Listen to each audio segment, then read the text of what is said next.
भी अहम ख़बर आवाज़ शेयर करना मीरपुर बुर्डो का मीरपुर बुर्डो में मुबैना कार इल्ज़ाम हेठ बिटो कतल लाश अस्पताल मुंतकिल किया विया आहिनि। ॻोठ इलाही बख्श बुर्डो में जवाबदारनि गोलियूं हणी मुस्मात धनल ऐं नौजवान अफज़ल बुर्डो के कतल करे छॾियो। इतला ते पुलिस पहुची ॿिन्ही मक़तूलनि जा लाश अस्पताल मुंतकिल करे छॾिया आहिनि।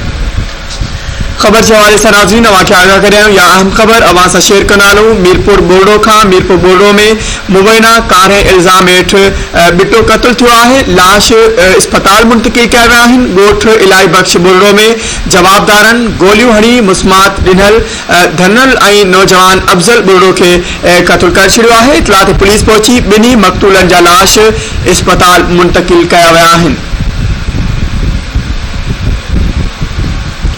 खबर के हवाले से नाज़रीन अवांखे आगाह करे या अहम खबर अवां सां शेयर करे मीरपुर बुर्डो का जिते मुबैना कार इल्ज़ाम हेठ बिटो कतल थियो है। लाश अस्पताल मुंतकिल कया विया आहिनि।